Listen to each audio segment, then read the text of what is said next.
এখন কৌরব পক্ষের সঙ্গে লড়াই, মানবিকতার সঙ্গে দানবিকতার লড়াই। এবং আপনাদের জানিয়ে রাখি, যেটা মুখ্যমন্ত্রী আক্রমণ শানিয়েছেন এসআইআর নিয়ে কমিশনের সঙ্গে বিজেপিকে, যে মিসম্যাচ করে মানুষকে যেভাবে যন্ত্রণা দেওয়া হচ্ছে, একদিন তোমাদেরও ভুগতে হবে, এভাবেই একেবারে তীব্র আক্রমণ শানিয়েছেন মুখ্যমন্ত্রী মমতা বন্দ্যোপাধ্যায়। কে সবুজ ফাইল চুরি করেছে, তাহলে কে দানব? আইপ্যাক কাণ্ডকে হাতিয়ার করে পাল্টা আক্রমণ সুকান্ত মজুমদারের। আজকে আমাদের লড়াই করতে হচ্ছে কৌরব পক্ষের সাথে, মানবতাকে লড়াই করতে হচ্ছে অমানবিকতার সাথে। মানবিকতা বনাম মানবিকতার লড়াই হয়ে গেছে। কিসের জন্য মিসম্যাচ আর মিসম্যাপ? তুমি বাংলা জানো না, বড়াই করছো, বাংলা ভাষাকে অসম্মান করে মিসম্যাচ আর মিসম্যাপ করে মানুষকে যন্ত্রণায় ফেলছো। এই যন্ত্রণা আগামী দিন তোমাদেরও ভুগতে হবে, জেনে রেখো। অন্যায় কখনো কাউকে ক্ষমা করে না, অন্যায়কে ক্ষমা করতে নেই। আজকে ভাবছো ক্ষমতায় আছো, কাল ক্ষমতায় থাকবে না, সেদিন জেনে রেখো মানুষ কিন্তু পেছু ছাড়বে না। যেখানে পালাও, মানুষ কিন্তু বলবে পালাবার পথ নাই, জো মাছে পিছে। যে কে দানব, কে সবুজ ফাইল চুরি করে নিয়ে এসছে, ইডির উকিল কোর্টে বলছে snatched, file has been snatched. এটার মানে হচ্ছে, বাংলা মানে করলে দাঁড়ায় যে ইডির কাছ থেকে মুখ্যমন্ত্রী মমতা বন্দ্যোপাধ্যায় ফাইল ছিনতাই করে এনেছেন।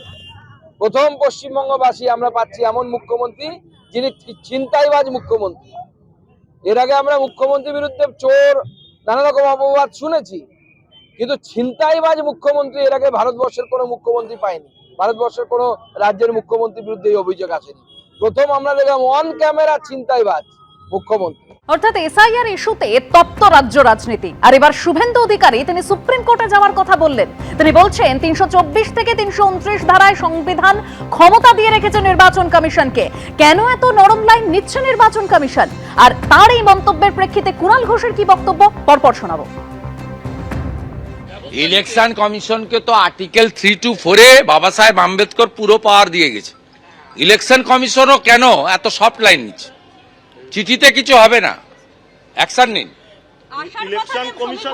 অ্যাকশন নিন, নইলে আমরা ভোটাররা এবারে সুপ্রিম কোর্টে যাব।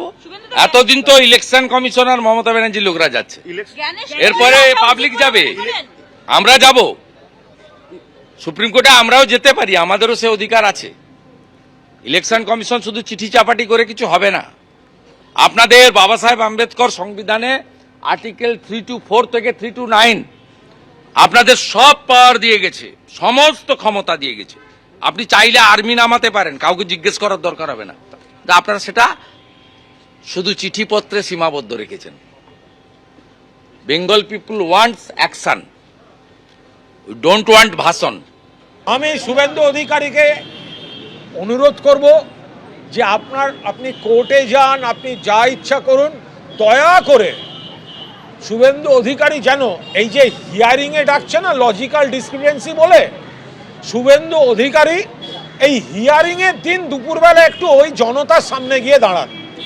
উনি বাইরে বসে বিবৃতি দেয়া, এসআইআরকে সামনে যে ভিড়টা হচ্ছে না, যে আপনার বাবার নাম মুখার্জি, আপনি কেন মুখোপাধ্যায় লিখেছেন, আপনার বাবার নাম চ্যাটার্জি, আপনি কেন চট্টোপাধ্যায় লিখেছেন, মুখার্জি ডবলই, আপনি কেন জেআই লিখেছেন। আমি শুভেন্দু অধিকারীকে অনুরোধ করব, এই হিয়ারিংয়ের যে ডেট, হিয়ারিং ক্যাম্পের জনতার সঙ্গে আপনি দয়া করে গিয়ে সামনে একবার দাঁড়ান। আপনি যা শুনে আসবেন, তারপর আপনার যা মনে হয় আপনি করবেন। দেখুন, মিসম্যাচ, নো ম্যাপিং ভোটার নিয়ে যখন এ রাজ্যের শাসক দল বারবার আক্রমণ শানাচ্ছে নির্বাচন কমিশনকে, তখন নির্বাচন কমিশনের সূত্র মারফত কি খবর পাওয়া যাচ্ছে, কি তথ্য রয়েছে, যে কত লক্ষ নো ম্যাপিং ভোটারকে ডাকা হয়েছিল, 32 লক্ষ নো ম্যাপিং ভোটারকে শুনানির নোটিশ পাঠানো হয়েছিল।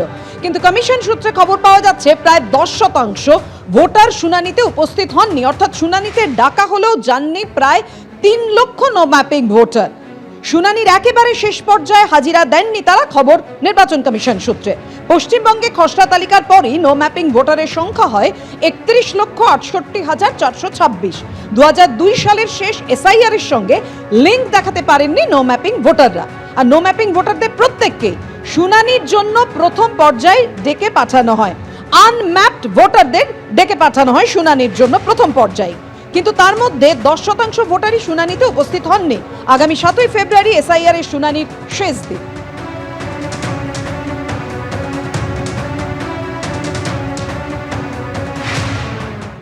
এবিপি আনন্দ, এগিয়ে থাকে, এগিয়ে রাখে।